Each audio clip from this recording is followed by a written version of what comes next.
Rádio NSC, a rádio que fica com você.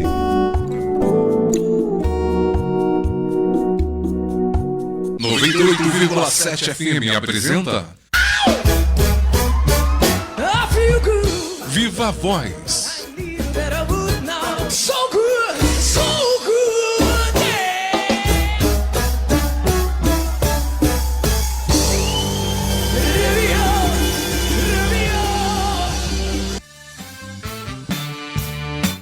Boa tarde, estamos iniciando mais um programa Viva a Voz Saúde pela nossa querida rádio Nossa Senhora de Copacabana. Hoje, sábado, ensolarado, acima das nuvens. A gente não vê o sol hoje e talvez não veja também amanhã. Eu vim para cá pelas praias de Leblon, Ipanema e Copacabana. Praticamente não tem barraqueiro. Tem os jogadores de vôlei habituais, pessoal correndo, mas na areia mesmo tem pouco banhista. E o nosso programa hoje vai falar sobre uma paixão minha e do entrevistado, que é o Sistema Único de Saúde, o nosso SUS. E o nosso entrevistado, inclusive, confessou isso num evento que estivemos agora em Brasília, quando na abertura cada participante dizia o que gostava na vida e cada um dizia uma coisa, um dizia música, outro dizia dança, outro dizia praticar esportes e o nosso convidado disse que uma das paixões dele é justamente o Sistema Único de Saúde e a luta pela sua implementação no nosso país. Ao convidá-lo, eu sugeri que o nome do programa pudesse ser o SUS, um fator de proteção social importantíssimo para o brasileiro. Então, nós vamos tentar dissecar um pouco o papel do Sistema Único de Saúde no Brasil, a sua importância, os seus riscos, né, as suas fortalezas, e também fazer referência a outros sistemas de saúde, primeiro, anteriores ao SUS no Brasil, que veio da nossa Carta Maior, a nossa Constituição Cidadã de 88, mas antes disso como é que era e como é que é em outros países. Às vezes países, inclusive, muito ricos, não têm um sistema de saúde público único como nós temos aqui. Por exemplo, a gente poderia citar os Estados Unidos. Mas o nosso programa é uma iniciativa, como todos sabem, do Centro de Apoio ao Tabagista, a nossa ONG. Tem o apoio da Fundação Ataulfo de Paiva, que é a fundação que produz com exclusividade no país a vacina que protege as crianças das formas graves de tuberculose. E também é produtora da Imuno-BCG, que hoje é um dos tratamentos para o câncer superficial de bexiga. E, aliás, nós já fizemos um programa sobre esse tipo de neoplasia há mais ou menos uns 30 dias. Eu vou abrir o programa apresentando o convidado, mas antes dele se apresentar para vocês, eu vou passar uma fala do entrevistado que foi feita na abertura de uma sessão do Senado Federal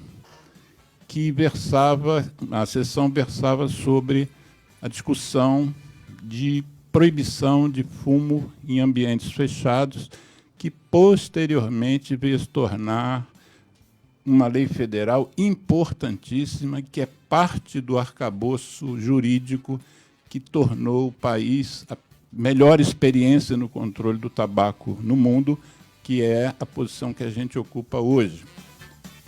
Até aquele momento, não havia uma lei maior que impedisse que as pessoas fumassem em ambientes partilhados por outros, sejam públicos, sejam privados.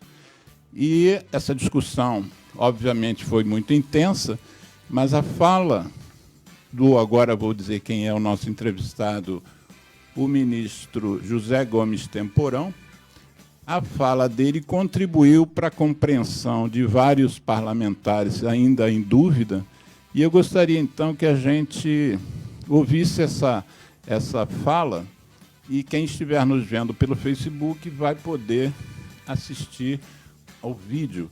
A qualidade do vídeo não está muito boa, eu extraí há muito tempo da TV Senado, mas o que importa é o conteúdo. Vamos lá, Geraldo. Considerar a visita honrosa a essa comissão, como já dito, o nosso ministro Temporão. O ministro Temporão foi presidente do INCA e fez um belíssimo trabalho lá no INCA e agora à frente do Ministério da Saúde. Interromper, Geraldo, para ver se a gente... Vamos ver o que está havendo aqui, porque eu disse que a qualidade não é boa, mas é a qualidade da imagem, a qualidade do som estava boa quando eu assisti hoje pela manhã. E enquanto o Geraldo, então, vai tentar identificar o que está acontecendo, já quer botar online? Enquanto ele continua, vamos então à apresentação do nosso ilustríssimo convidado, que dá muita honra ao programa, valoriza o nosso programa, ministro José Gomes Temporão, que foi ministro da Saúde do período de 2007 a 2010, e, como eu mencionei, um apaixonado pelo nosso Sistema Único de Saúde e pela saúde pública de uma forma geral. Muito boa tarde, ministro. Vou chamá-lo de ministro o programa inteiro. Eu sei que hoje você tem outras ocupações, mas eu acho importante que a gente tenha tido um ministro com a sua elegância, com a sua categoria, com tanto conhecimento. Boa tarde, Alexandre. Boa tarde, seus ouvintes. É um prazer estar aqui para um debate tão importante quanto esse, né? Sobre o nosso SUS e sobre a saúde brasileira. O pessoal mais novo não tem ideia de como é que era a saúde pública brasileira antes da implantação do SUS. Você podia fazer um retrospecto da fase pré-SUS? Como é que eram os serviços? Vamos citar o Rio de Janeiro, que pode ser um belo exemplo, que tinha IAPI, tinha, enfim, bancários, marítimos. Conta um pouquinho como é que era. Então, ali nos anos 60, nós tínhamos, de um lado, o Ministério da Saúde, que cuidava das grandes endemias, das epidemias, né? Então, de tuberculose, de hanseníase, saúde mental, saúde materno-infantil, usava as vacinas, poucas vacinas disponíveis na época. Câncer. Fazia campanhas, o câncer que ainda era uma doença de muito menos incidência do que era hoje. E, de outro lado, você tinha o Ministério da Previdência, né, onde você tinha os institutos de assistência às categorias profissionais. Então, você tinha lá o Hospital dos Servidores do Estado, ali na Praça Mauá. Que cuidava dos funcionários do Estado. Funcionários públicos do Estado. Você tinha o Hospital dos Bancários, que é hoje o Hospital da Lagoa, só atendia os bancários. Então, cada categoria profissional... Tinha os marítimos. Os marítimos e outros, eletricitários. Marítimos hoje é o Andaraí, não é isso? O Andaraí, exatamente. Então, veja, isso significava o seguinte, quer dizer, os trabalhadores e suas famílias tinham acesso a essas unidades específicas de hospitais, não a outras. Então, já uma questão de inequidade. Se a minha categoria profissional é mais forte, tem um poder aquisitivo maior, eu posso montar um hospital mais aparelhado, mais qualificado e outros de menor qualidade. Já na ditadura militar, o regime militar decide unificar, acabar com hospitais por categoria e juntar tudo no INPS e no INAMPS. Então, o INPS unificou o sistema de aposentadorias e o INAMPS unificou o sistema de atendimento. Naquele momento, como é que funcionava, então? As pessoas que tinham carteira de trabalho assinada tinham proteção hospitalar, médico hospitalar, pelo INAMPS, que era uma parcela pequena da população.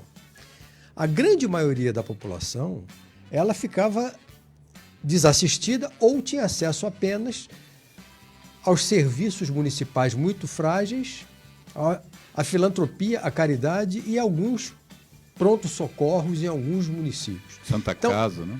As Santas Casas. Não seria exagero dizer que grande parte da população brasileira sofria muito e muitas vezes não conseguia solução e amparo para o seu problema de saúde. Então é isso que a nova geração tem que entender, que o SUS foi uma verdadeira revolução. Se antes do SUS a saúde era um direito vinculado ao trabalho, depois do SUS passou a ser um direito de cidadão. Ou seja, rompe-se qualquer diferenciação entre trabalhador, não trabalhador, quem precisa, renda, status social, se é urbano, se é rural. Porque também tinha outra coisa, o Fundo Rural é que atendia população das áreas rurais. Então tinha um sistema muito com pouca equidade, muito heterogêneo, muito diferenciado e que a maior parte da população não tinha acesso. Então o SUS vem para fazer uma verdadeira revolução na saúde brasileira. E você certamente participou dessa, vamos chamar de revolução, na época da discussão, primeiro com a Assembleia Nacional Constituinte, mas antes com a Comissão Arinos, né? Eu, inclusive, fui um dos médicos que deu assistência para as eventuais emergências das reuniões da Comissão Arinos, que foi ali em Friburgo, num local chamado Centrecom, em que vários ilustres sábios brasileiros se reuniram e criaram um anteprojeto de Constituição em 1987. E então veio a Constituição de 88. Fala um pouquinho dessa mudança. Como é que politicamente venceu a ideia de que a gente deveria ter um sistema único de saúde? Então, nos anos 70, exatamente onde vigia essa situação que eu retratei anteriormente, de fragmentação, de dificuldade de acesso, em plena ditadura militar, começa um forte movimento na área de saúde pública. No primeiro momento, um movimento aliado à luta geral do povo brasileiro pela volta da democracia, né? Mas, rapidamente, a saúde começa a ocupar algum espaço diferenciado.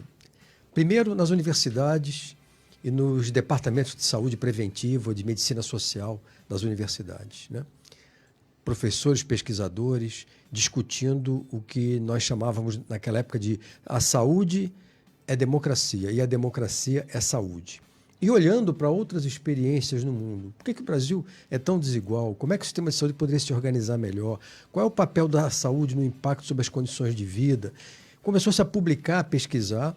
Isso se espraia para movimentos de bairros, movimentos de igreja, comunidades eclesiais de base, partidos políticos. E aí uma entidade chamada Centro Brasileiro de Estudos de Saúde, que foi fundada por Sérgio Aroca e por Davi Capistrano, começa a publicar uma revista chamada Saúde em Debate.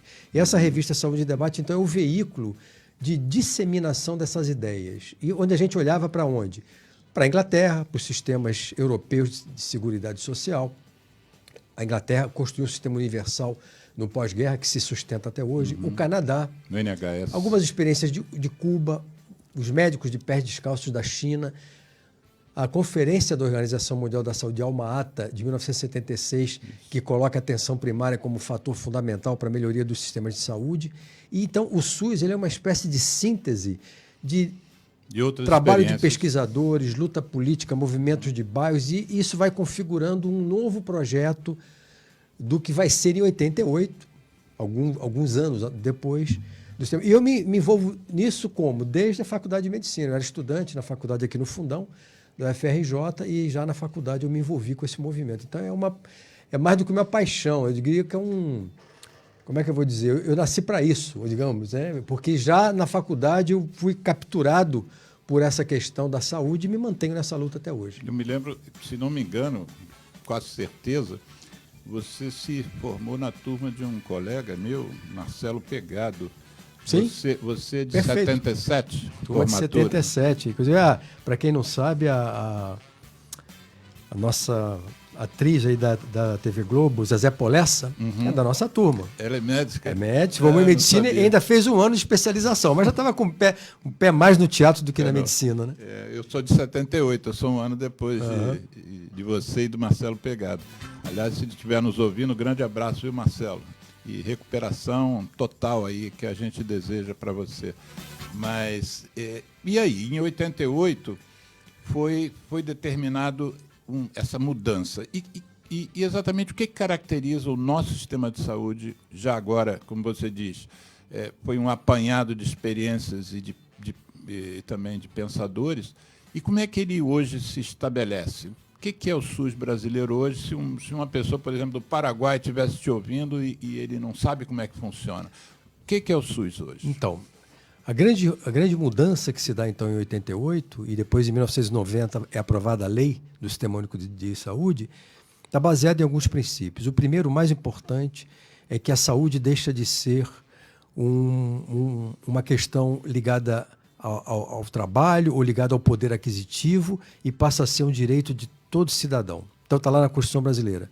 Saúde é um direito de cidadania e um dever do Estado, vírgula, que será alcançado através de políticas econômicas e sociais. Então aí tem uma outra questão, que o SUS, desde o princípio, não está falando de assistência hospitalar, não está falando só de assistência médica, ele está falando de tudo que impacta e produz saúde ou tira a saúde. Né? Então, essa é o que nós chamamos da determinação social da saúde. A saúde é afetada por inúmeras questões, não é? O emprego, moradia, saneamento, a qualidade do ar, cultura, tudo isso impacta direto ou indiretamente a saúde. As condições da vida urbana, educação, né? O sistema de transporte, tudo isso impacta a saúde, direto ou indiretamente.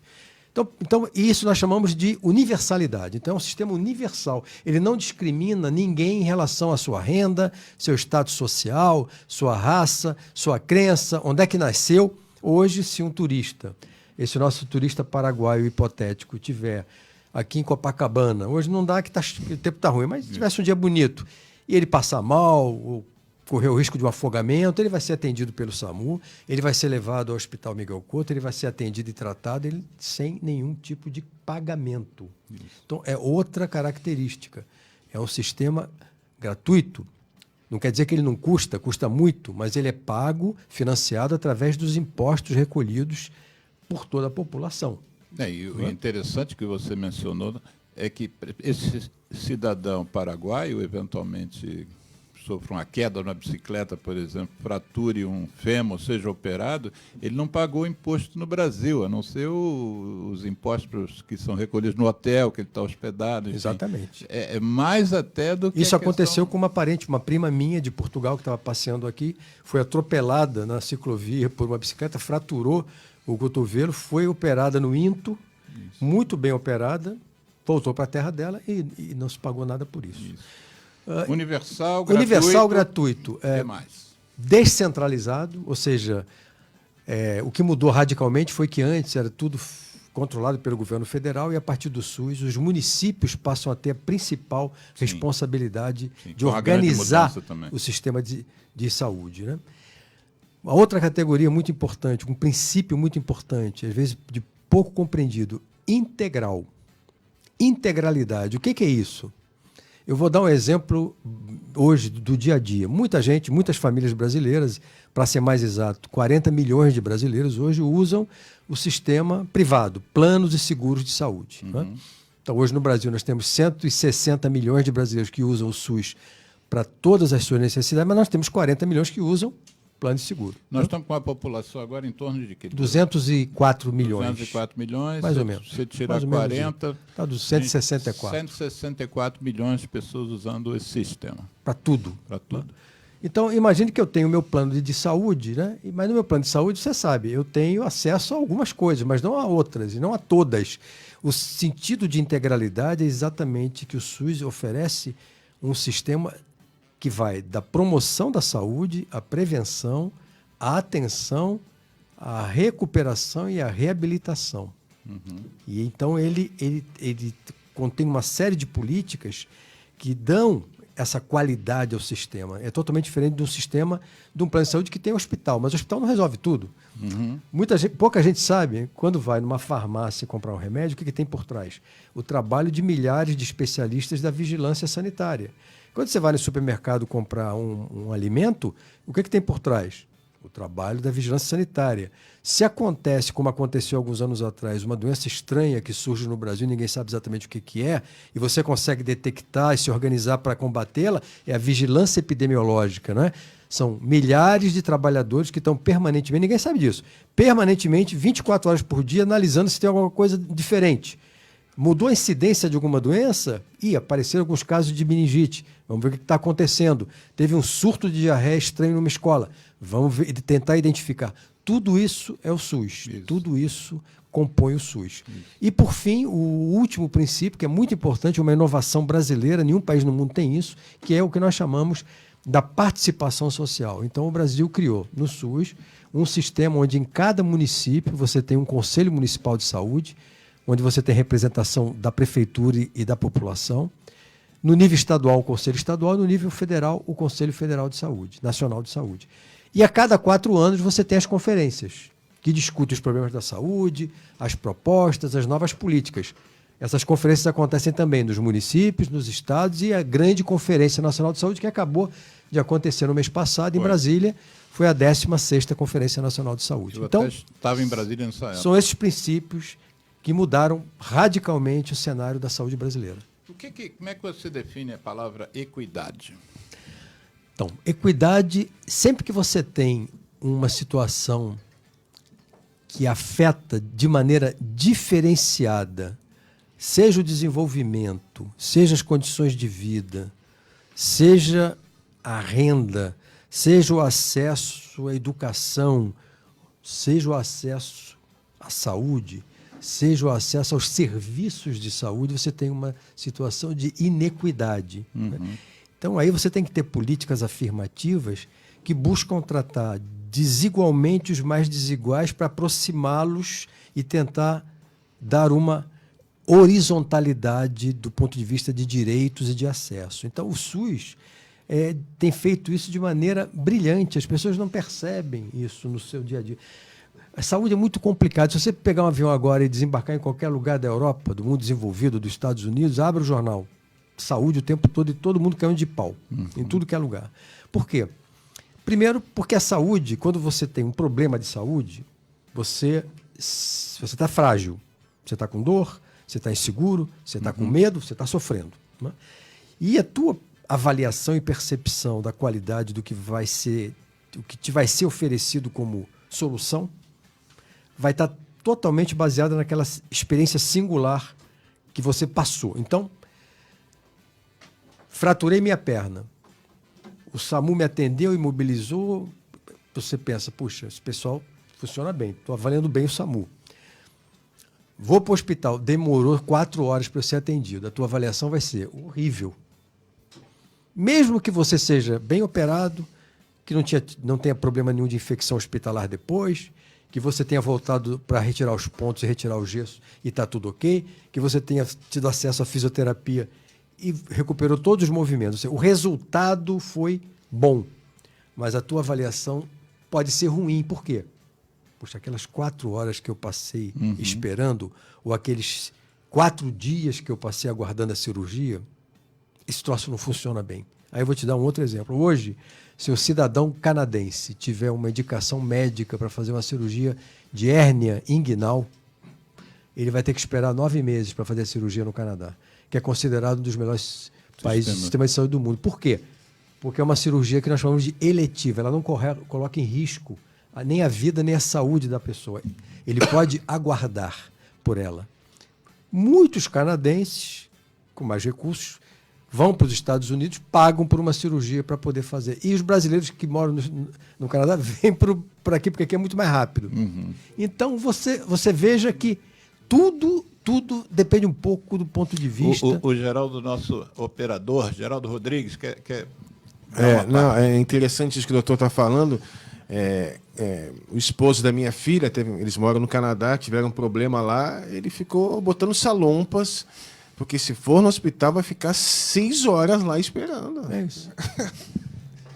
É complicado. E a gente, eu noto, sim, como eu disse no início, nós dois temos uma paixão por esse sistema de saúde único. E uma das coisas que eu percebo é que existe um anedotário, né, em relação ao nosso sistema de saúde, como se a gente realmente não o valorizasse na medida que ele merece. Então, tem muitas piadas da enfermeira do sistema de saúde público, a enfermeira do sistema de saúde privado, a forma como você é tratado num e outro, e são memes e tal. Isso me incomoda bastante, porque é difícil você ver o que você acabou de falar, assim, um relato, ou o que o Geraldo acabou de dizer, alguém que valorize publicamente o fato de nós termos um sistema. Eu me lembro que as Olimpíadas de Londres, aquela festa de abertura, tanto na abertura quanto no encerramento, parte das coreografias eram para valorizar o NHS, Sim. o National Health System, quer dizer, o Sistema Nacional Exatamente. de Saúde em inglês. Quer dizer, isso fez parte de uma festa. Eles queriam mostrar que o sistema de saúde inglês é uma das características do país, né? O que você me diz sobre isso? Por que você acha que existe esse preconceito e essa... Além do que você já mencionou, que é a questão das pessoas valorizarem talvez mais alguns aspectos negativos do que os positivos, mas o que mais está por trás dessa percepção de que o sistema não é bom? Tem alguns fenômenos por trás disso aí. O primeiro que eu quero destacar é o seguinte. Aquela medicina dos anos 60 e 50 acabou. Hoje nós temos uma medicina altamente sofisticada, com um gigantesco sistema de pesquisa e desenvolvimento por trás, na indústria farmacêutica, na indústria de diagnóstico, na indústria de tratamento, diagnóstico por imagem, um mega business em termos globais. Então a medicina se transformou num grande negócio. Então parte importante, digamos assim, dessa avaliação ou dessa avaliação ruim ou precária da população sobre o SUS, que não é tão precária assim, eu vou falar um pouco mais adiante sobre isso, mas essa visão assim que se vende, isso faz parte da estratégia do setor privado. O setor privado quer o quê? Desmoralizar o SUS para vender esses serviços. Vou dar um exemplo aqui bem singelo. Recentemente, o Hélio Gaspari, na coluna dele, denunciou um movimento das operadoras e seguradoras de saúde querem aprovar uma nova lei no Congresso para permitir o que eles chamam de planos simplificados. É mais ou menos o seguinte, é um plano baratinho e fajuto, que não te dá nada. Quando você precisar mesmo para valer, vai falar para você, olha, infelizmente o teu plano não garante isso. Você vai para onde? Para a fila do SUS. Isso. Então, o primeiro fator existe um trabalho profissional desenvolvido pelo setor privado para desmoralizar o SUS. Ele não é direto, ele é indireto, ele é sutil, ele não desmoraliza diretamente, ele tenta sobrevalorizar e vender a imagem de que o setor privado é mais eficiente. Ora, nós sabemos que isso é muito relativo. Existem bons hospitais privados no Brasil e excelentes hospitais públicos no Brasil. Claro. Esse é o primeiro fenômeno. O segundo fenômeno tem a ver com a própria precariedade do modelo de organização e de financiamento do SUS dos últimos 30 anos. Por quê? Porque o SUS nasceu subfinanciado e hoje ele está desfinanciado. A gente pode falar adiante o que é isso, né? Então, eu vou dar um número aqui que todo mundo vai entender claramente o que eu vou falar. Como eu já disse, 164 milhões de brasileiros usam exclusivamente o SUS para tudo.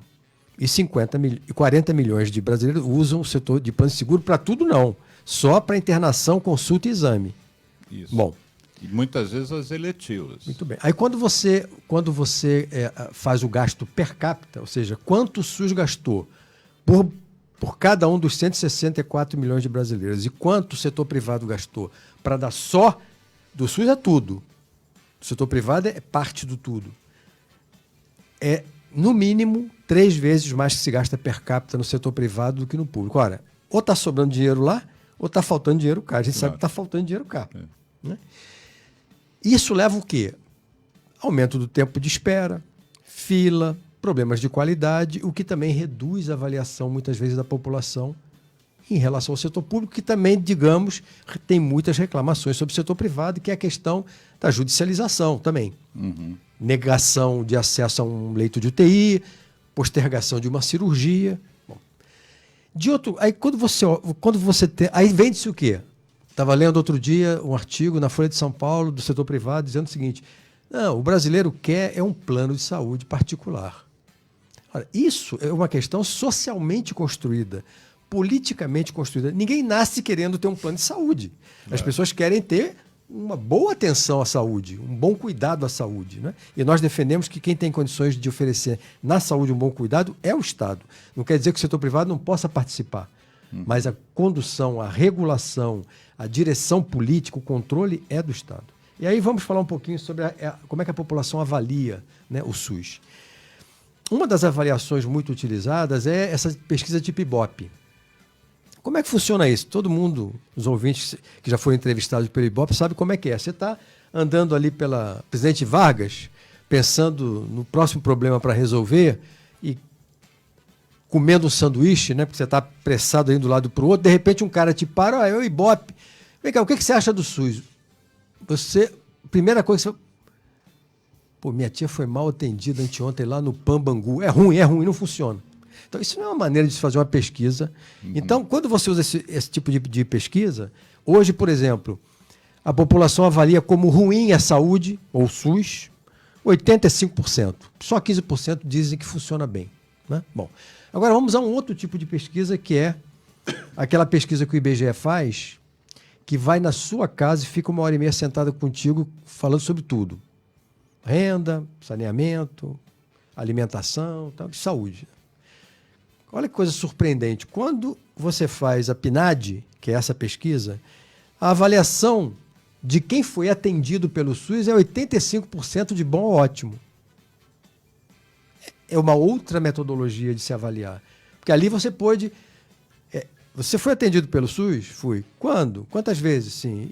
Para quê? E vai conversando. E aí, como é que foi? Ah, tal. E qualidade? Eu achei boa. Eu gostei dos médicos, achei que o atendimento foi bom. Resolveu? Resolveu. A avaliação é boa. Então, isso é muito questionável, essa avaliação. Ela pode ser influenciada por múltiplos fatores. É claro que é um consenso de que o SUS poderia ser melhor do que é. Mas aí cabe discutir as questões estruturais que impedem que ele cumpra o que está na Carta Magna. A gente ouve muito falar que a gente defende muito um melhor financiamento do SUS. E muitos economistas, muitos entendem que o problema do SUS não é de financiamento e que é de gestão. Você que foi ministro, é gestão, é financiamento ou são os dois? Essa é uma falsa questão, né? Sempre, né? É sempre assim. Sempre que tem um governo neoliberal que coloca, como é o atual governo, e que coloca que nós vamos ter que reduzir gastos, né? Para manter o pagamento dos juros da dívida interna, né? Vou dar só um exemplo para os nossos ouvintes. Né? Toda a economia que o governo vai fazer com a reforma da Previdência, em 2 anos ele paga isso de juros da dívida interna para 20 mil credores. Então é basicamente isso, é 450 bilhões a cada ano. Né? Bom, no caso da saúde, isso é um sofisma lamentável. Né? Todos nós sabemos que a saúde é subfinanciada. Quando o ministro de plantão diz, olha, eu vou fazer mais com menos, por favor, desça um pano rápido, porque isso é uma caricatura de discurso. Isso não se sustenta. Lembra o Ricardo Barros, ministro da Saúde do Michel Temer? Ele falou exatamente isso. O que ele fez, as pessoas nem lembram quem é. Sim. Nem sabem quem foi esse ministro. Né? Ele não fez nada, só agravou a situação. Né? E foi ele, inclusive, que lançou a ideia do plano de saúde baratinho. Né? Popular, exatamente. Então, essa questão, ela não se sustenta. É evidente que é responsabilidade e é fundamental em cada sistema de saúde aumentar a eficiência do sistema. Isso é, digamos assim, é um dos princípios fundamentais da administração de qualquer sistema de saúde no mundo. Melhorar a sua eficiência, produzir mais, economizando recursos. Agora, o SUS tem esse problema, porque até para aumentar a eficiência você precisa de recursos. Quer dizer, uma coisa que aumentaria muito a eficiência do SUS, uma informatização total do sistema de saúde, com prontuário eletrônico, de maneira que você, com o teu cartão SUS, você está viajando, você está lá em Petrolina, então lá no posto de saúde, você vai parar no posto de saúde para uma consulta médica, no computador aparecerá tudo. Nascimento, se foi de parto normal, que doenças pré-existentes, se toma algum remédio hoje, que remédio, qual foi a última internação, quais são as problemas de saúde. O médico de lá vai poder... Eu estou vendo aqui esse paciente, eu entendo... Então, informação. Quando você foi ministro, você tentou implantar o prontuário único? Nem existia essa tecnologia lá. Eletrônico, na verdade. Aí, olha só como é que a coisa está. Há 10 anos atrás, quando eu estava no Ministério, não tinha Facebook, não tinha WhatsApp, não tinha rede social. Estava engatinhando. Né? Então, eu diria que o Serra tinha tentado antes, não conseguiu. Eu tentei e não consegui. Mas hoje nós temos condições, do ponto de vista de custo e de tecnologia, que nos dá todas as condições de avançar nisso aí. A China, me parece que já tem implantado um sistema, não sei se universalmente, mas eu tenho um colega trabalhando lá, fazendo uma formação médica lá, e me relatou para a gente que já está bem avançado. Tem algum país que você considere uma referência em relação ao prontuário eletrônico? Os países europeus todos desenvolvidos, inclusive Portugal, sim, usam muito tecnologia. Claro que são realidades bem distintas. Uma coisa é fazer isso num país de 204 milhões de habitantes, Claro. outra coisa é fazer em Portugal, que tem 10 milhões de habitantes. Então, verdade. é outra coisa. É muito mais complexo. E aqui também tem outra complexidade, porque eu tenho bases de informações municipais, aí eu tenho um sistema estadual de informações, eu tenho um sistema federal de informações, não nos faltam informações. A questão é como é que eu integro tudo isso numa única plataforma e que, inclusive, possa se conectar e interagir com o setor privado. O que resolveria, por exemplo, o problema do ressarcimento ao SUS quando uma pessoa que tem um plano Bradesco é atendido no Miguel Couto por causa de um acidente. Pela lei hoje, o Bradesco tem que reembolsar o SUS das despesas. Só que isso é hiper complicado. Se os sistemas fossem integrados, isso se resolveria de maneira muito... Então, esse é um grande desafio, por exemplo. Um bom exemplo. Talvez os ouvintes não tenham se atentado para esse detalhe, que quando a gente diz que 40 milhões de pessoas têm seus planos de saúde privados, na verdade, eles muitas vezes, sobretudo nos momentos mais graves, né, um acidente de trânsito, um tiro, coisas que envolvam equipes médicas, né, equipes paramédicas, eles vão para os hospitais públicos. Né? Com certeza. Se a gente sofreu se eu tomar um tiro aqui, que é uma coisa que raramente acontece no Rio de Janeiro, mas se eventualmente acontecesse, mesmo que eu tenha o meu plano de saúde, eu vou querer que me levem para o sistema público, porque as equipes lá estão completas, tem não sei quantos anestesistas, cirurgiões. Miguel Couto e no Souza Aguiar você vai encontrar os cirurgiões mais competentes e que lidam mais com isso. Então você tem toda a razão. Quer dizer, então, esse ponto é fundamental, Alexandre. Olha só, quer dizer, e não é só isso, não. Você tocou num ponto. Atendimento de urgência, uma grande emergência, um acidente de trânsito. O SUS é que vai te atender, não importa o plano que você tenha. Aí depois que você foi operado, estabilizado, você vai para o hospital do teu plano. Mas aí o grande investimento... Já foi na primeira atendimento. O grande risco foi no primeiro atendimento. Quem fez? O SUS. Outro. Se você precisar de um transplante de órgão, quem vai fazer? Isso. O SUS. O SUS faz 85%, quase 90% dos transplantes de órgãos no Brasil. Terceiro, se você tiver o azar de contrair uma doença crônica rara, ou não tão rara, mas que exige para o tratamento um medicamento de alto custo. Aí eu estou falando de um tratamento que pode custar 5 mil por mês, 10 mil, 50 mil, 100 mil, 500 mil por mês. Quem oferece? O Brasil. E, aliás, o Brasil é um dos poucos países no mundo que tem um programa de fornecimento de medicamentos para doença crônica de alto custo. Essas novas drogas biológicas, né? Terceiro, vacina.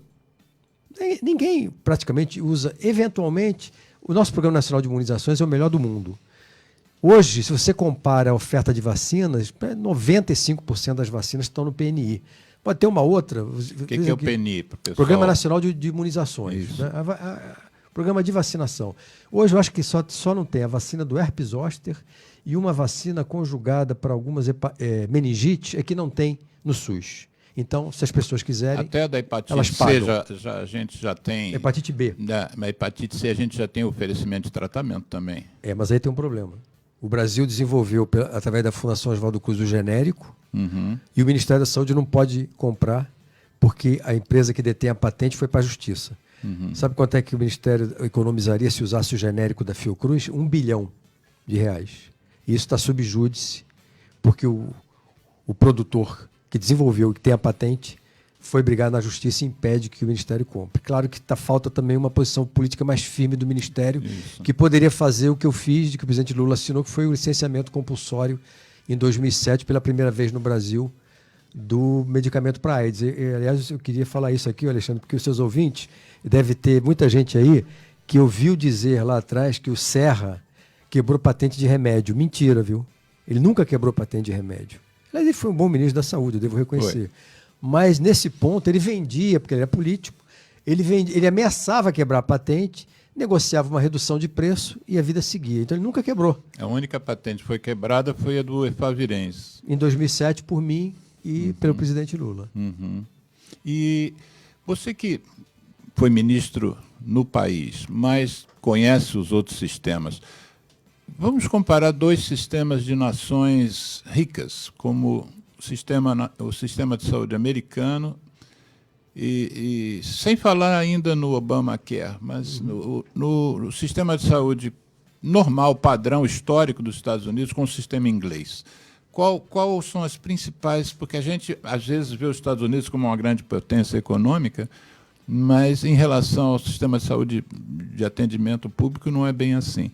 Quais são as principais diferenças que você vê entre esses dois sistemas? Por que o inglês representa o sistema de saúde público deles numa Olimpíada, no encerramento e no fechamento? Por que eles dão esse valor ao sistema? E o americano é tão crítico. Inclusive, eu me lembro de um filme chamado Psycho, em inglês, ou Psycho, que o Michael Moore fez, como se fosse um documentário, né, e que ele mostra, por exemplo, o indivíduo que não tinha recursos para pagar um atendimento, ele costura um corte na perna com agulha de costura e linha de costura.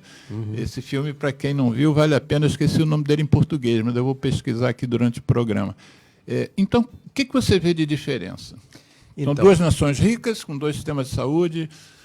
São duas filosofias completamente distintas, duas culturas radicalmente distintas, duas visões da saúde e da medicina totalmente distintas. Enquanto na Inglaterra a saúde é um direito, como nós lutamos aqui no Brasil para que seja, nos Estados Unidos não é um direito, né? A saúde nos Estados Unidos ela é comprada. Se você tem condições de comprar uma saúde melhor, você tem acesso a uma saúde melhor. Se o que você tem condições é de ter um acesso razoável, você vai ter uma saúde razoável. Se você não tem condições você vai morrer sem assistência. Ou vai ser lá objeto de alguma instituição religiosa ou comunitária, e isso é muito comum nos Estados Unidos. E aí você entende a luta do Obama. O que o Obama propôs? Na verdade, ele defendia, e defendeu, e implantou, e agora está em risco, universalizar o seguro privado. Ou seja, para que cada americano tivesse o seguro saúde. Ele não estava entrando, por exemplo, no tema da equidade. Se eu continuava valendo, se eu tenho muito dinheiro, posso comprar um plano com cobertura para tudo. Se eu tenho menos, eu vou ter um plano para cobertura média, e se eu tenho muito menos, aí eu vou para o plano público. Eles têm um plano público lá. Mas quem prestaria o serviço desse Obamacare seriam instituições privadas. Privadas. A medicina, os Estados Unidos é um sistema de saúde. Alguns exemplos. 20% do produto interno bruto. É o maior gasto per capita do mundo. Isso é o que se diz também em relação a eles, né? Que eles gastam muito e talvez a medicina não seja boa. Comparando com a Inglaterra, que é a nossa referência. Enquanto os Estados Unidos gastam 20%, a Inglaterra gasta 9% a 10% do PIB. Né? Nós gastamos quanto? 9%. Só que tem uma questão. Enquanto na Inglaterra 85% do gasto é público, no Brasil 42% é público. Então, no Brasil, a maior parte do gasto é das famílias e das empresas, e menos do governo. Então, aí que tá. Na Inglaterra é o contrário, a maior parte do gasto é público. Né? Aí, quando você compara, digamos assim que você faz uma lista de indicadores, vamos lá, mortalidade infantil, mortalidade materna, mortalidade por doença crônica, cobertura vacinal, e vai embora. Aí compara Estados Unidos e Inglaterra, é uma vergonha. É mais do que 7-1, é 10-1. É uma enxurrada de gols para a Inglaterra. O sistema de saúde americano ele tem uma contradição que é a seguinte: ao mesmo tempo que ele é o sistema de saúde um dos mais inovadores do mundo, que bota tecnologia moderna no mercado, ele é um dos mais desiguais, medicalizados. Outro dado aqui para o seu ouvinte: 100 mil americanos morrem por ano vítimas de erro médico. 100 mil americanos. Vítimas de erro médico. Por quê? Porque ele é um sistema de saúde altamente intensivo em tecnologia, no uso da tecnologia. Um outro exemplo: nenhum médico nos Estados Unidos pode exercer a profissão sem fazer um seguro contra processo. Exato. E são caríssimos os seguros contra processo. Então, isso joga o custo da assistência lá para cima. Tanto que hoje, nos Estados Unidos, a grande questão é como impedir que essa curva de gastar 20% do PIB continue subindo. Então, na síntese, eu diria o seguinte: o Brasil olhou na experiência inglesa a sua imagem objetivo. Então, o que o SUS quer fazer quando ele for grande? Ele ainda é um jovem, saindo da adolescência, ser tão bom quanto o sistema de saúde inglês. Inclusive pela valorização da atenção básica, né? Essa é outra diferença, então.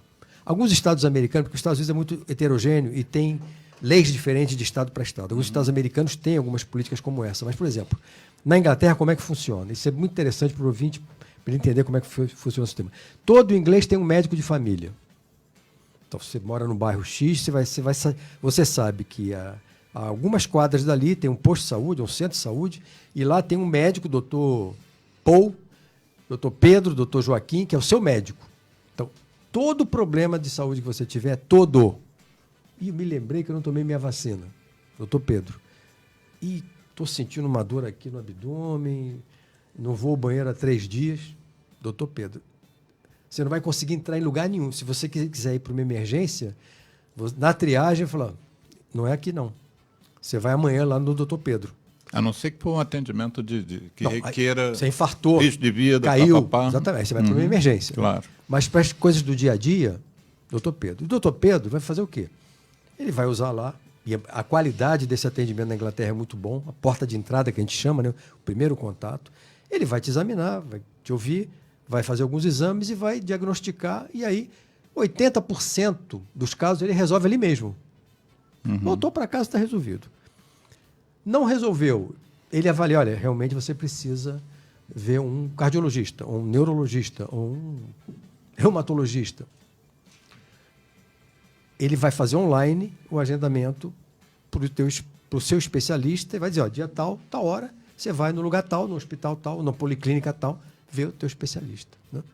Não tem nenhuma hipótese, como aqui, de você acorda, acho que eu já vou dar um pulo no meu endocrinologista porque eu estou achando que meus hormônios não estão legais. Isso não existe lá.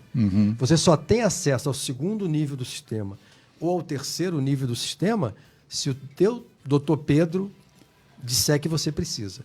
Então, a racionalidade... Isso é a antítese do modelo americano. Isso. Então, a racionalidade é outra. Claro que para você sustentar um sistema como esse, você tem que ter uma grande qualidade dessa porta de entrada. É o que o Brasil está tentando fazer com saúde da família. Hoje, o maior programa de atenção primária do mundo, que a gente chamaria essa porta de entrada de atenção primária, é o Saúde da Família Brasileira. São 110 milhões de brasileiros que são atendidos pelo Saúde da Família. Já chegou a 110 milhões. Exatamente. Você sabe que cada equipe de saúde da família tem um médico, um enfermeiro, um conjunto de auxiliares de enfermagem. Ou pelo menos deveria ter, né? A grande maioria tem. E de agentes comunitários de saúde que fazem um trabalho de promoção, visitam as famílias para ver se o neném que nasceu está dentro do peso, se o vovô está tomando remédio para pressão ou para o diabetes. Isso é um trabalho muito importante de promoção da saúde. Nós, aqui no Rio de Janeiro, eu tenho, por vários motivos, mas sobretudo pela questão do tabagismo e pela questão da tuberculose, eu tenho sido acionado muitas vezes, que eu tenho uma certa referência, sou uma certa referência, por causa dos anos que eu trabalhei e trabalho nessas duas áreas. Então, muitos colegas me ligam, muitos pacientes que têm problemas com seus familiares. E o que nós temos notado que no Rio está havendo um certo desmonte da atenção primária. Por exemplo, tem muitos postos de saúde que não têm mais os seus grupos de tabagismo. Eu, recentemente, tem 3 dias, um primo oftalmologista me encaminhou uma paciente para fazer um atendimento, porque ela estava com uma vitreite, ela tinha tido uma uveíte por tuberculose, né, perdeu uma visão de um olho e agora estava com também com uma dificuldade visual e a suspeita era tuberculose. E eu encaminhei, eu atendi a paciente e vou acompanhá-la, mas eu encaminhei para o posto de saúde em Campo Grande, da Clínica da Família. Não tem médico. E aí a enfermeira aceitou minha orientação, meu encaminhamento, falou com a chefe do posto, mas nós começamos a perceber que isso está virando uma fábrica. Por exemplo, no Hospital de Curicica, onde eu tive o primeiro programa de tratar fumantes aqui no Rio, público, antes de se ter remédio para tratar o fornecimento pelo SUS. A gente fazia rifa, a gente vendia coisas, a gente catava lata de cerveja e transformava as latas de cerveja na latasa para conseguir para conseguir recursos para comprar, por exemplo, adesivo de nicotina para os pacientes, e, de repente, não tem mais tratamento de tabaco lá, porque as equipes foram enxugadas por esse prefeito atual. E aí eu te pergunto, existe uma legislação que criou a questão da responsabilidade fiscal, né? Então, um governante, uma autoridade, pode ser acionada se ele não cumprir com a responsabilidade. Você não acha que a gente deveria ter uma responsabilidade sanitária? Ou seja, você ter certos padrões de administração, de gestão, que você não pode simplesmente não cumpri-las? Com certeza. O ex-ministro Humberto Costa, que hoje é senador, ele tentou aprovar um projeto de lei na Câmara dos Deputados, que era um projeto de uma lei de responsabilidade social. Ele pegava saúde, educação e outras áreas, né? O que está acontecendo aqui no Rio, Alexandre, é um crime, né?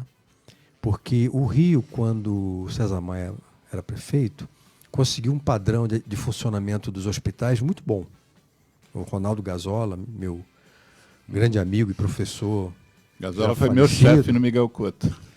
Foi um excelente secretário, né? Mas, excelente cirurgião também. Por outro lado, a parte de atenção básica era muito precária. Era. Quando o Eduardo Paes entrou, ele colocou uma equipe muito competente à frente da Secretaria Municipal e ele aumentou a cobertura da saúde da família de 8% para 50%, mais de 50%. O Rio com as policlínicas. Talvez fosse o pior estado, a pior capital da federação. E aí, então, ali em 2014, por ali, 2015, a situação tinha melhorado muito.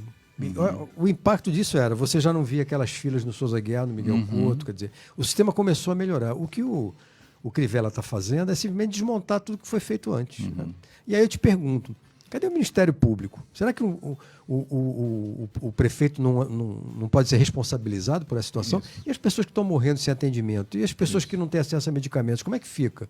Então, eu concordo contigo, triste de um país que preza tanto uma lei de responsabilidade fiscal e que abandona seus cidadãos, né, à míngua, sem atendimento, e não pune, com mais rigor até, o que deixa de cumprir a lei do Sistema Único de Saúde, o que está na Constituição brasileira, e garantir o acesso à saúde para todos, que é o dever do prefeito nessa questão. Com mais rigor até, gostei desse até.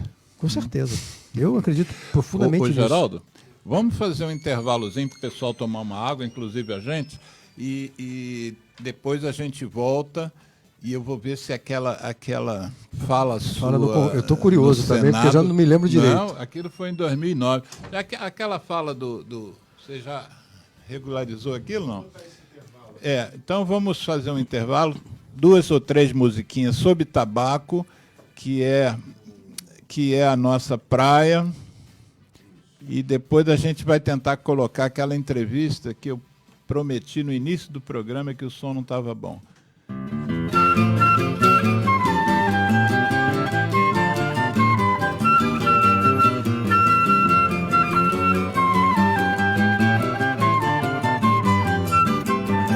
Eu sou fumante à luz do sol e do neon.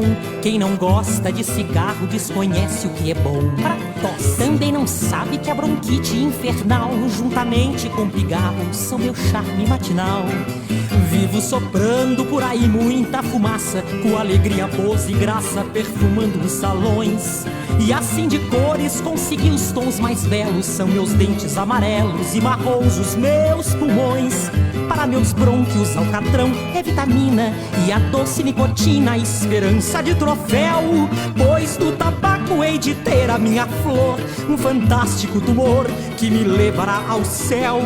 Mas se não ganho, afinal, o caranguejo, ainda um desejo que eu quero consumado. Já que eu não posso ter de tudo, eu quero parte, pelo menos um infarte pra também ser safenado.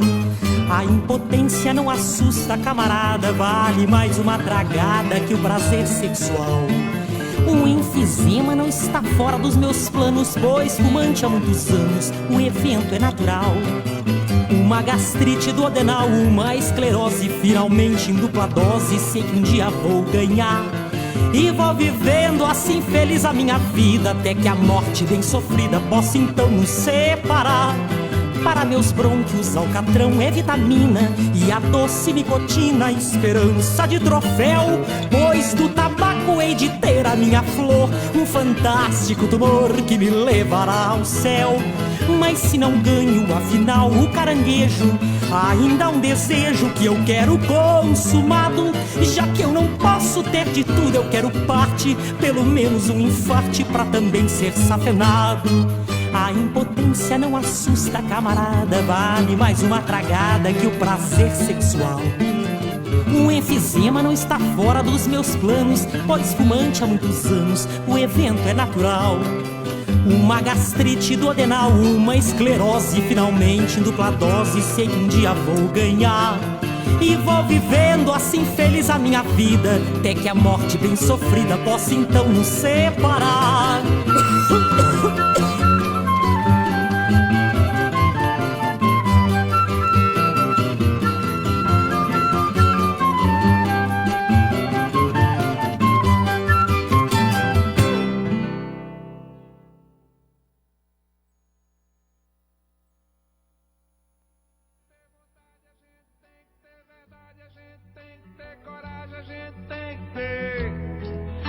Ninguém precisa de você, fumar pra quê? Sem você estou melhor, porque meus sentidos me dão mais prazer. Sinto mais felicidade sem saudade de você. Sinto mais cheiro da flor que amor, já nem lembro tanto de você. Conheci a liberdade de verdade. Fumar pra quê? Antes tarde do que nunca, nunca é tarde pra aprender.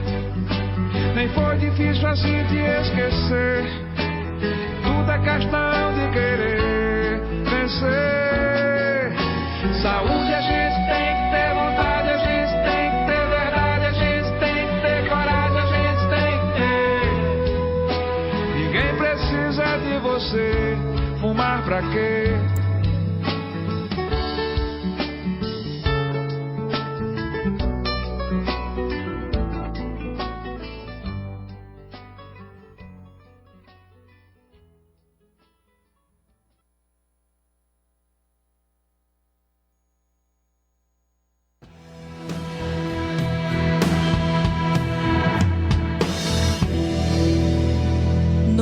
e 8,7 FM, a onda que chega ao seu coração.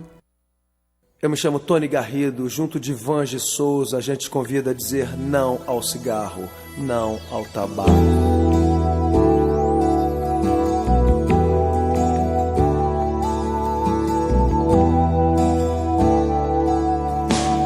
Em meio ao caos da fumaça de tantos carros e chaminés, somado ao ar já pesado, cigarros, charutos e narguilés. É feito estufa, é feito por cada um mais um contra, já são dois a favor do ar mais saudável. Apague o cigarro, acenda o amor. Eu trago a música, soa bem ao meu e ao seu ouvido. Eu trago a música, é o que temos sempre oferecido. Eu trago a música, respiramos melhor o planeta e nós. Eu trago a música, mundo sem tabaco, levante a sua voz.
ZY1 201, Associação Comunitária Nossa Senhora de Copacabana, 98,7 FM, a onda que chega ao seu coração. Rua Hilário de Gouveia, número 36, 9º andar, Copacabana, Rio de Janeiro.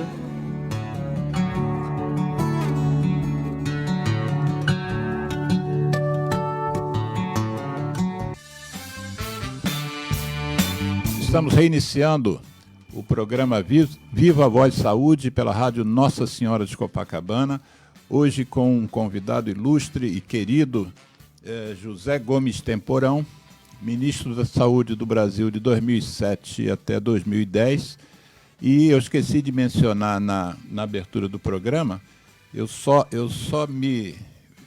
não vou cometer essa falha, porque eu vi uma mensagem da Marise Mitzingen, que é funcionária, cuida da parte de comunicação do Instituto Nacional do Câncer, do INCA, e ela disse que estava ouvindo o programa, e aí eu me lembrei que eu não citei que o nosso convidado foi presidente do Instituto Nacional do Câncer em que período, Temporão? De 2003 a 2005.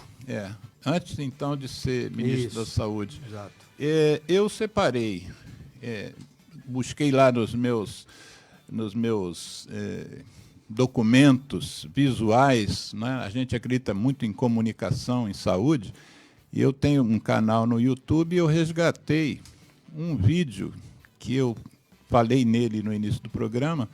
Nós vamos passar não a imagem, apenas o áudio, porque houve alguma questão técnica aí que o vídeo está saindo com um barulho que a gente teria que interromper, vai dar muito trabalho.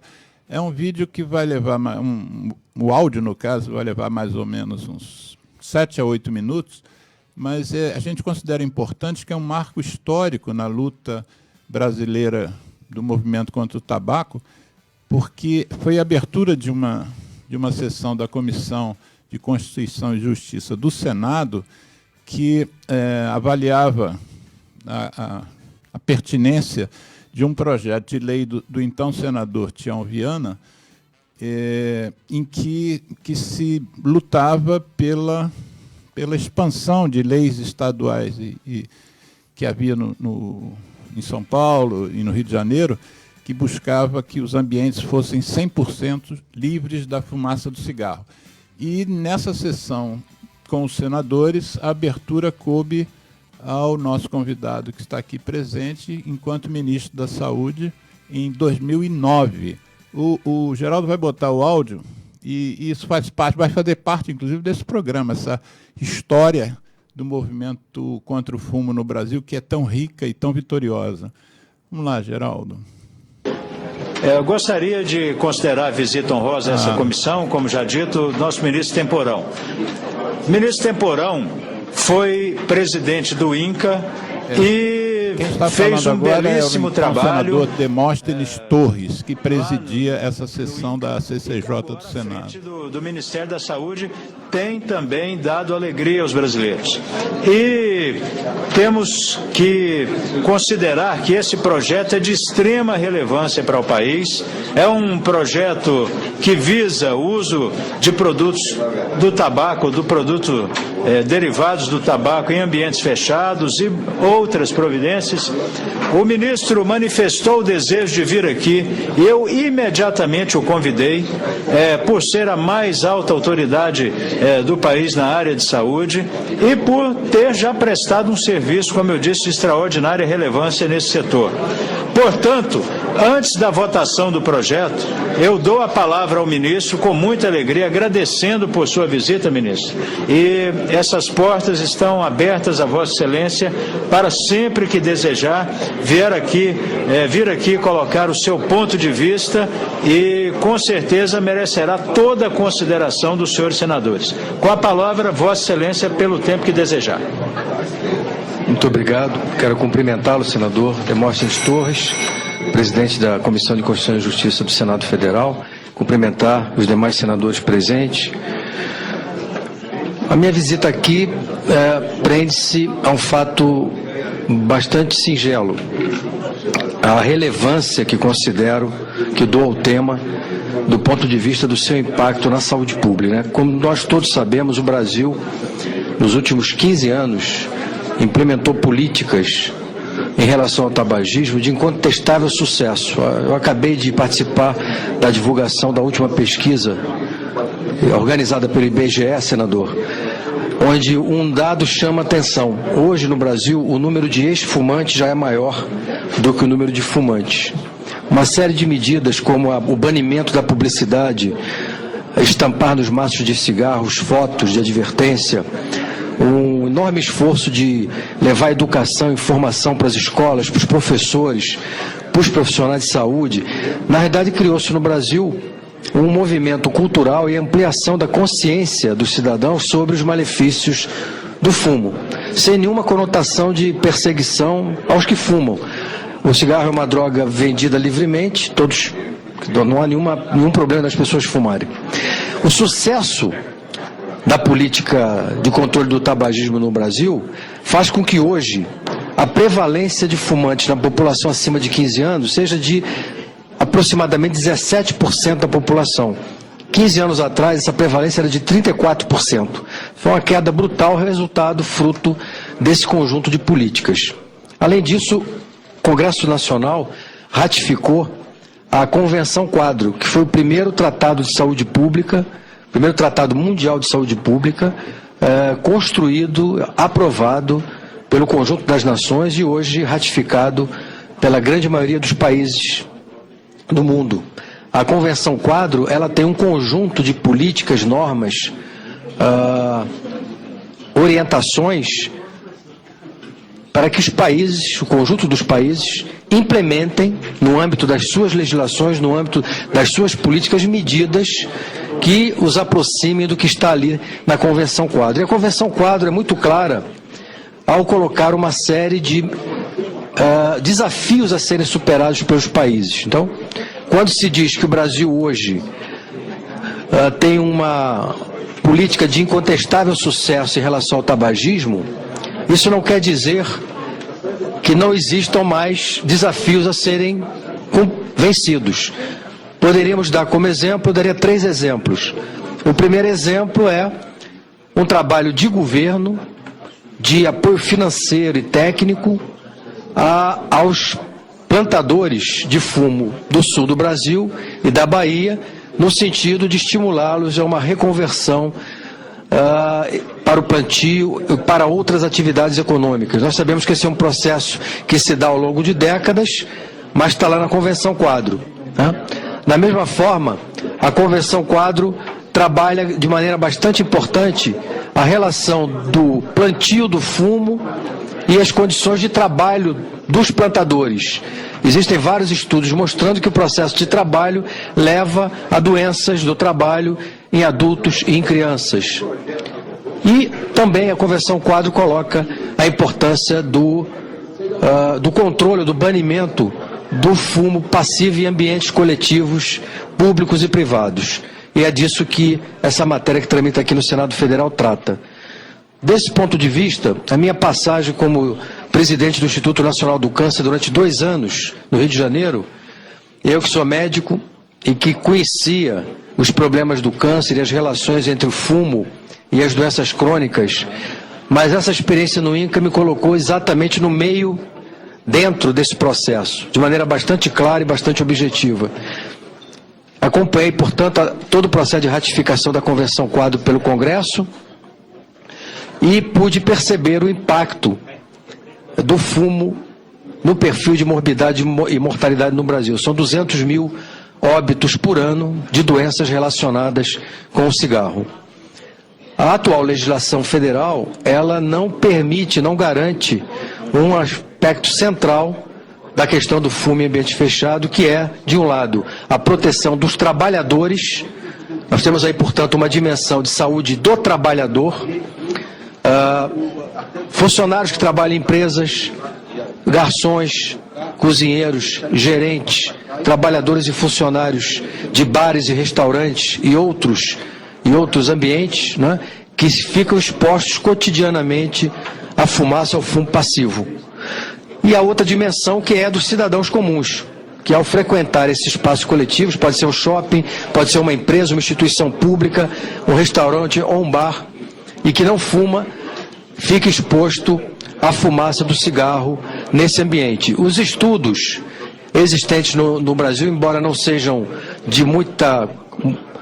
em grande número, mas são bastante evidentes. Um deles, a UFRJ e o INCA estimam que pelo menos 2.700 pessoas morram por ano no Brasil, derivados de processos patológicos relacionados ao fumo passivo, o que daria uma média de 7 óbitos por dia, pelo menos no Brasil, num estudo bastante preliminar. Há muita polêmica sobre o tema. Nós estamos observando, nos últimos meses, vários estados brasileiros aprovando legislações estaduais e algumas prefeituras também. E me parece que a aprovação de uma legislação federal é fundamental, primeiro, porque há uma heterogeneidade muito grande das posturas das legislações estaduais. Algumas puxam mais para um lado, outras mais para o outro. São conflitantes algumas vezes. É importante, portanto, que a legislação federal estabeleça de uma vez por todas essa questão do fumo em ambientes fechados, em ambientes públicos e privados fechados. Do ponto de vista científico, do ponto de vista da ciência, não existem argumentos que possam se contrapor a esse dado óbvio, né? Todos têm direito a respirar ar puro em qualquer lugar. Então é evidente que se eu estou num ambiente fechado e tem alguém fumando, é evidente que eu estou fumando junto, absorvendo, inspirando um conjunto de substâncias tóxicas e que esse contato a longo prazo leva a patologia, leva a doença. São milhares de artigos científicos publicados no mundo inteiro que provam de forma cabal e inconteste essa afirmativa. Do ponto de vista mundial, nós estamos vendo a tendência, né, dos maiores países do mundo. O próprio Estados Unidos, nos Estados Unidos é diferente porque a estrutura deles, os estados têm autonomia, estabelecem legislações específicas, mas muitos estados americanos baniram o fumo em ambiente fechado há muito tempo, há muitos anos. E agora nós estamos vendo aí a Irlanda, a Inglaterra, a França, a Itália, Portugal, Espanha. Há uma tendência mundial de um lado, proteger a saúde do trabalhador, das pessoas que trabalham nesses ambientes, e de outro lado, de proteger a saúde dos cidadãos em relação a essa exposição. Isso aqui, o Temporão, é um documento histórico que eu considero. Essa sua fala foi fundamental para a gente ter esse projeto aprovado. Acho que isso é um marco para a gente, né? Nós estamos agora comemorando 10 anos sem fumo em ambientes fechados em São Paulo e 10 dias depois no Rio. E a lei federal ela entrou depois, mas eu acho que esse momento aí foi um momento... Foi. Você não lembrava da sua fala, Eu estava comemorando ali que estava em 17% a prevalência, hoje está em 9%, né? Hoje está em 9%. Quer dizer... Pelo Vigitel, 9,3%. Isso. Mas, de qualquer forma, já tinha sido um ganho incrível, muito, né? Passou de 36 para 17, né? A grande conquista, né, nas últimas décadas da saúde pública brasileira, né?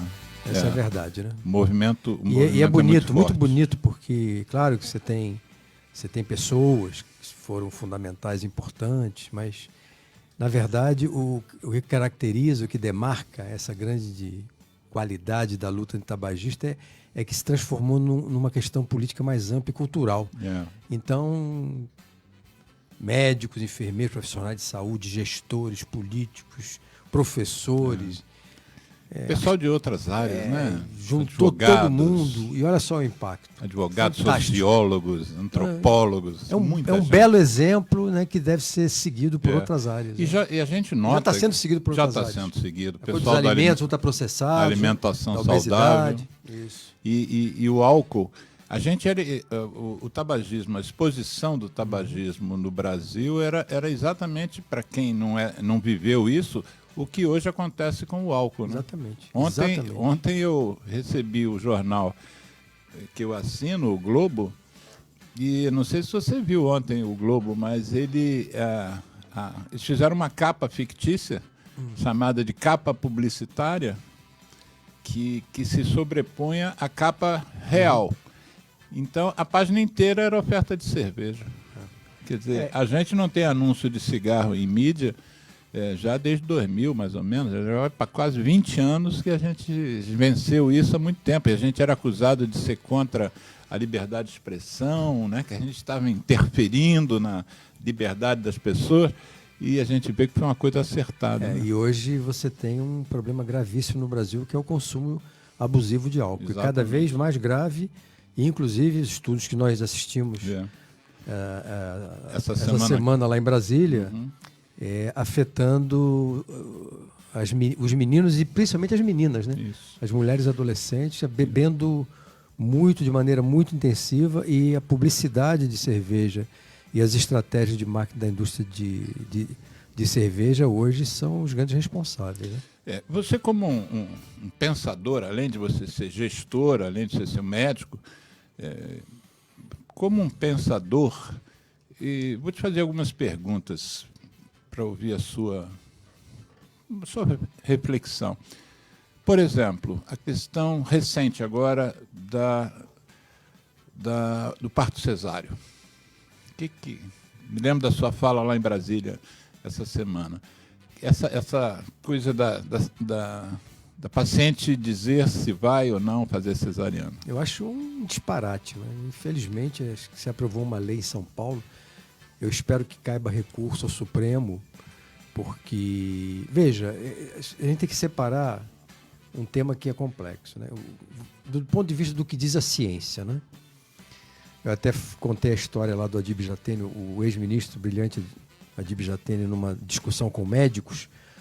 Os médicos estão sempre o tempo todo brigando para impedir que as enfermeiras assumam a realização dos partos normais, quando na Inglaterra, na Holanda, quem faz parto normal não é médico, é enfermeiro. O médico só faz parto cirúrgico, né? Cesárea. Aonde isso? Na Inglaterra e na Holanda. Sim. E em outros países. Sim. Né? Não existe isso. São enfermeiros, obstetrizes, né? Você sabe que eu fiz minha especialização na França, numa cidade chamada Estrasburgo, em pneumologia, mas sobretudo em endoscopia respiratória. E durante um tempo, assim, uns 3 meses, eventualmente a gente fazia broncoscopia com aquele aparelho rígido de aço, que era feito lá sob anestesia geral.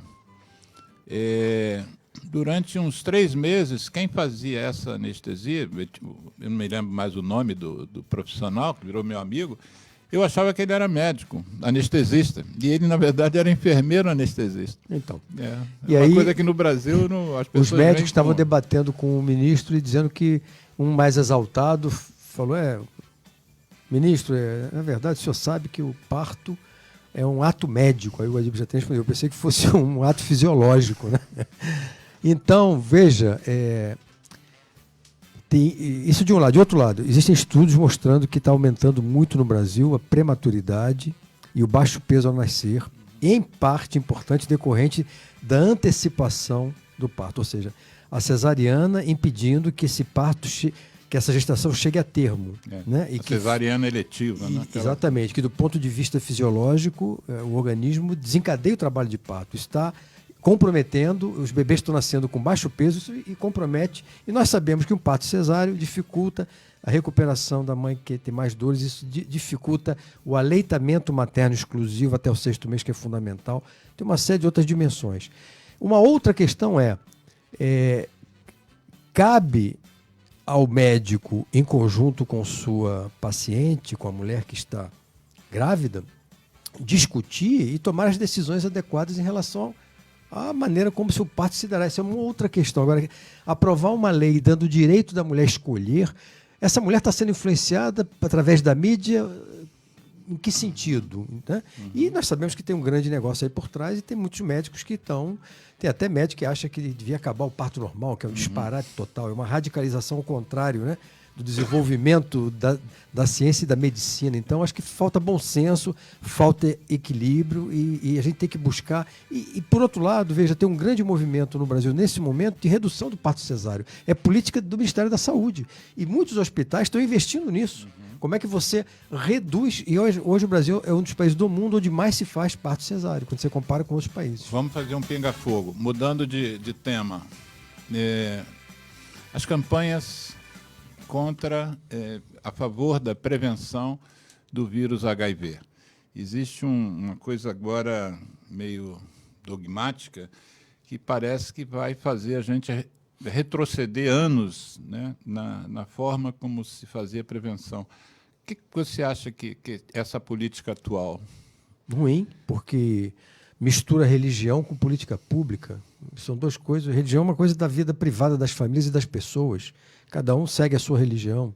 Outra coisa é qual é a postura do Estado no sentido de informar a população, os jovens, os adolescentes, e fornecer instrumentos para que eles se previnam das doenças sexualmente transmissíveis. Então, aí você tem que ter transparência, tem que ser direto, não pode ser uma coisa, isso não se fala assim, isso só se fala em casa. Isso não existe, isso é um retrocesso de décadas.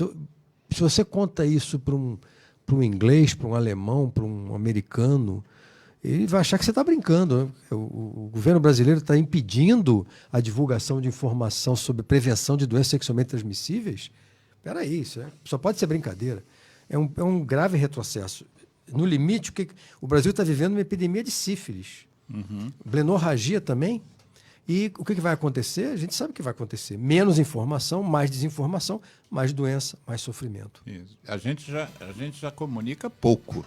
Já devia comunicar muito mais. Quer dizer, normalmente, não só em relação ao HIV, em relação a tudo. A cartilha de educação sexual para adolescentes que eu lancei junto com o Fernando Haddad em 2010 foi recolhida pelo governo, pelo atual governo, sob esse argumento de que não está bem adequado, está muito direto. Ora, como é que você vai discutir sexualidade?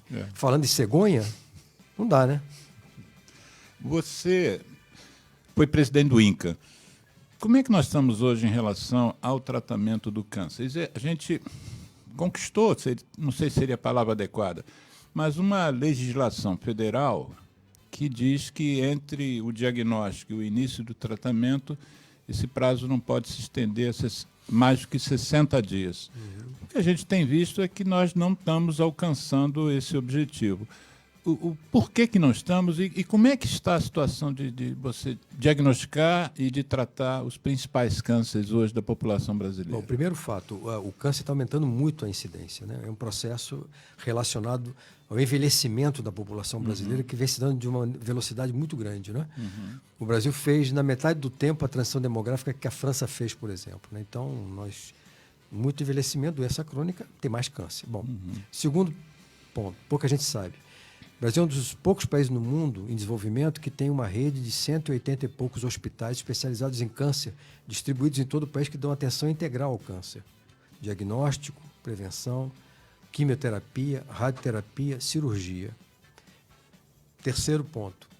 Quando você analisa, houve nas últimas décadas um grande crescimento em números de pacientes atendidos, diagnósticos feitos, pessoas tratadas. Mas esse crescimento não é suficiente para impedir que haja, por exemplo, um longo tempo de espera entre o diagnóstico e o tratamento, que é o que a lei tenta chamar a atenção. Então, a lei fala em 60 dias, e nós sabemos que isso pode chegar a 4 meses, 5 meses, em algumas localidades. Mas o porquê? A Leoni da MUC disse que há casos de 1 ano, inclusive. Exatamente. Por outro lado, outros dados, nós vimos essa semana lá em Brasília, aumentou muito o número de mamografias. Né? A cobertura de detecção precoce do câncer de colo de útero se mantém em nível razoável, podia estar melhor. É um tema complicado por quê? Porque ele envolve, de um lado, por exemplo, disponibilidade de equipamentos de radioterapia, melhorou. Exige disponibilidade de equipamentos de quimioterapia, melhorou. Mas quando você analisa a necessidade de ter cirurgiões oncológicos, especialistas em quimioterapia, em radioterapia, em todo o país, você tem buracos. Você tem, às vezes, uma sobreoferta em algumas localidades e uma suboferta em outras localidades. Né? Então, eu diria que é um grande desafio para o Brasil, mas nós não estamos mal na fita. Tem um relatório recente que compara o Brasil com outros países em desenvolvimento e nós, em algumas dimensões de um painel de indicadores, estamos numa posição, em alguns aspectos, acima da média e em outros aspectos, na média. Esse relatório foi produzido por quem, você lembra? Eu acho que é pelo Banco Mundial. Banco Mundial. Isso. Vou procurar. Outro tema, esse pinga-fogo aqui. Tem um colega nosso médico, cirurgião vascular, que ele tem um foco no pé diabético. E ele já esteve aqui no programa algumas vezes, ele faz uma crítica à forma como o pé diabético é acompanhado, e ele acha que em torno de 80% das amputações poderiam não ter sido realizadas, amputações de pacientes com problemas vasculares devidos ao diabético, se o acompanhamento e atenção primária lá atrás tivesse sido bem orientado. Vocês, enquanto ministro, chegou a ver esse tema? Claro, e tem toda a razão. Na verdade, o problema... O Jackson Caiafa, o problema não é o pé diabético, o problema é como é que você impede que você tenha lesões que levem a eventual necessidade de amputação. Uhum.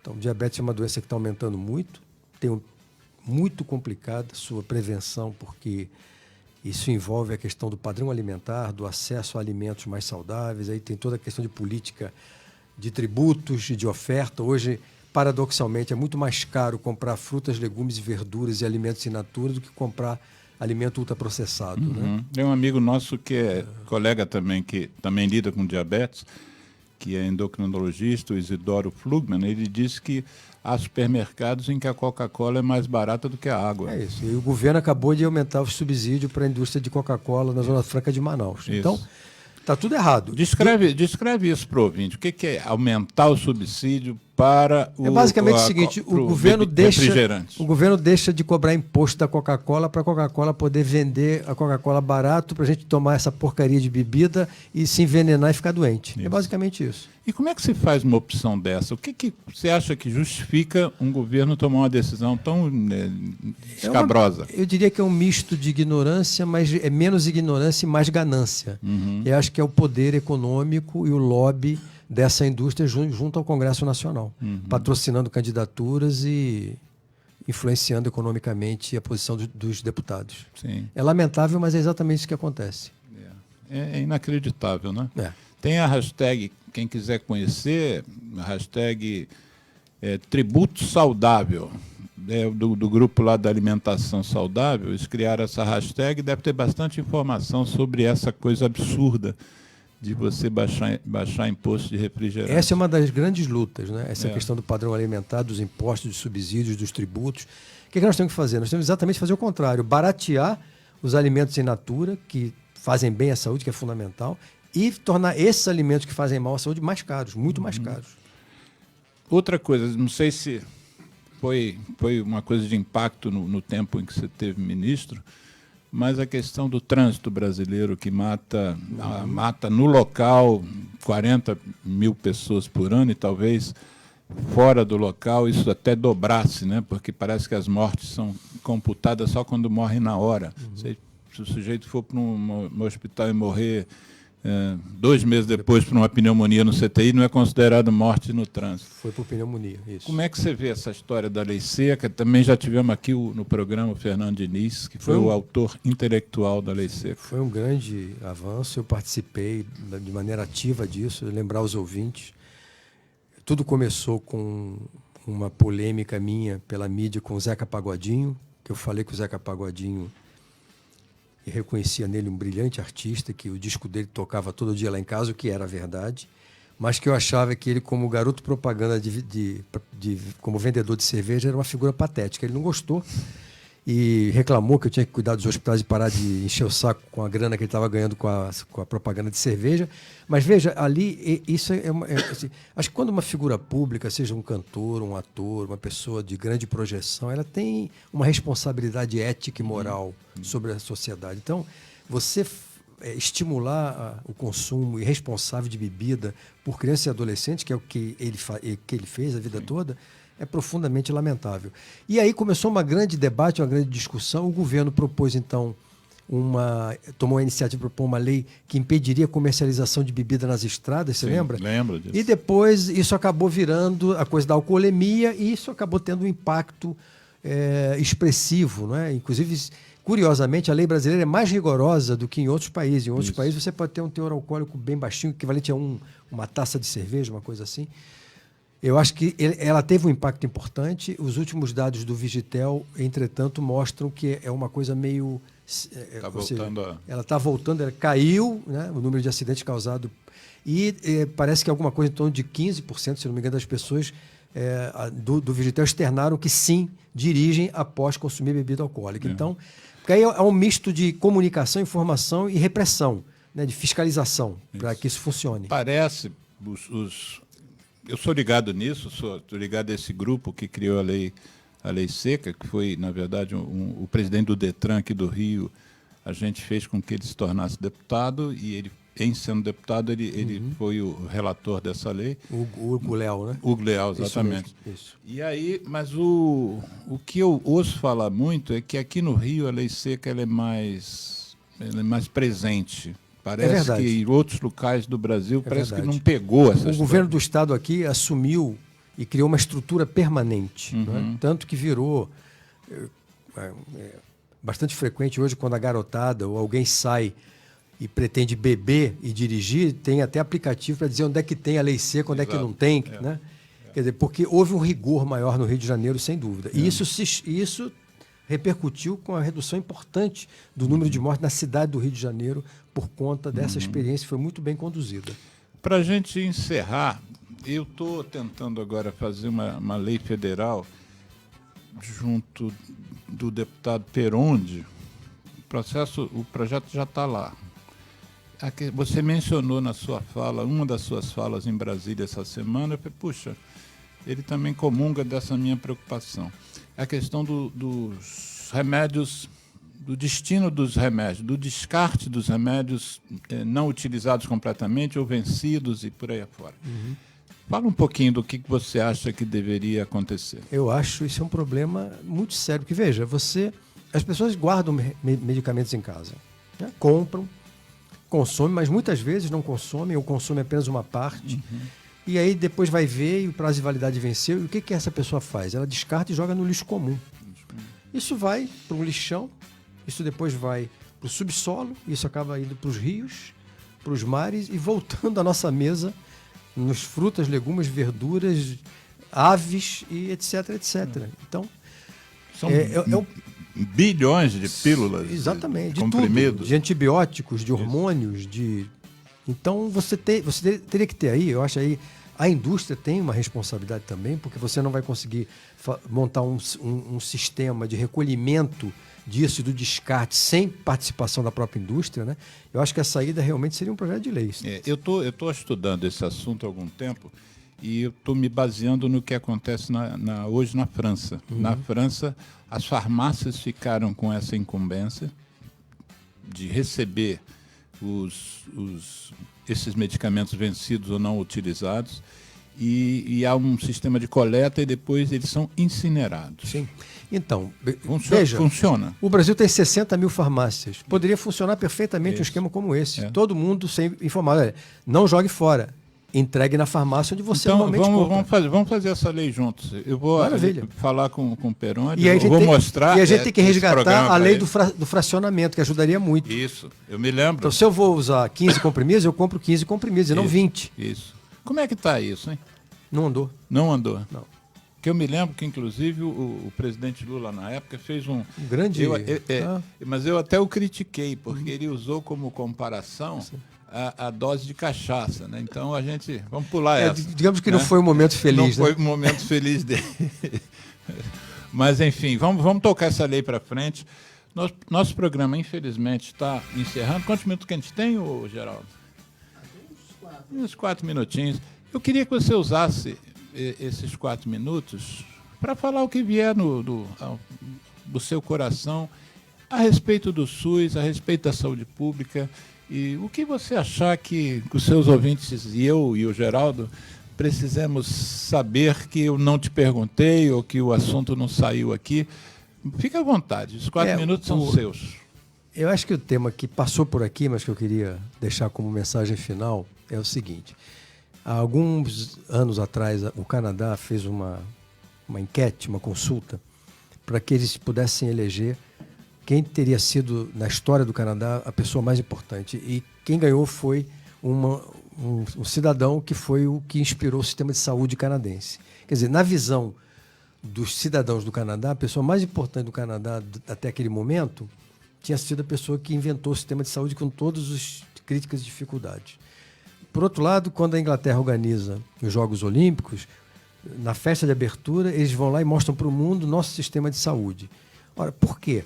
Por que a Inglaterra... Nosso deles, né? Deles. Por que a Inglaterra e o Canadá têm esse grau de consciência política sobre saúde? Porque eles veem no seu sistema de saúde uma construção intergeracional, um patrimônio da sociedade do país que deve ser protegido, aperfeiçoado, qualificado, porque ele vai servir às novas gerações que virão. É isso que falta ao Brasil em relação ao SUS. Quer dizer, entender que não há futuro possível.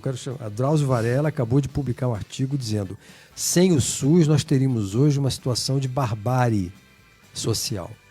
Está lá, Drauzio Varela. Eu já tinha dito isso há muito tempo atrás também.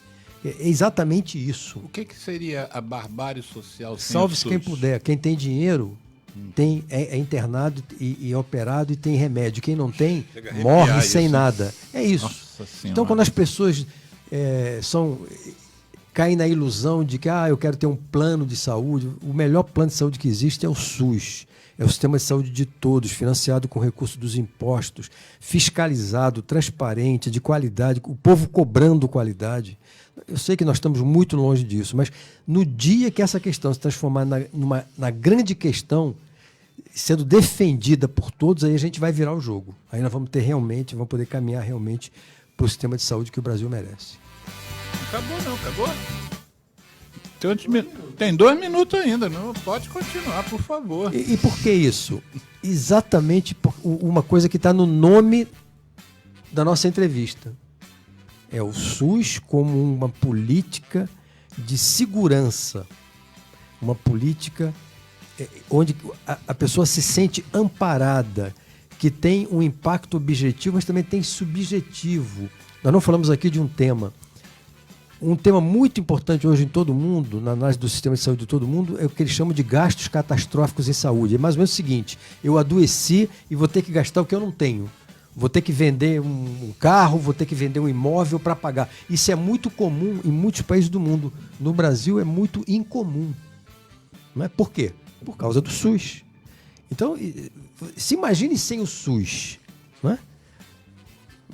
Isso criaria uma situação de vulnerabilidade, de insegurança. Sim. Então, o SUS também cumpre esse papel de garantir segurança, reduzir as desigualdades. Hoje, o SUS é um grande fator de redução de desigualdade no campo das políticas sociais. Então, é por isso que nós defendemos esse sistema como o melhor sistema para o Brasil. Eu acho que encerra com essa fala, né?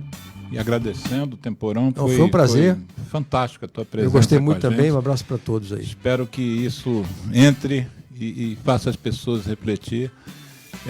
Muito bacana. Os ouvintes, bom final de semana. Geraldo Rodrigues, um abraço. Temporão, muito obrigado. E bola para frente.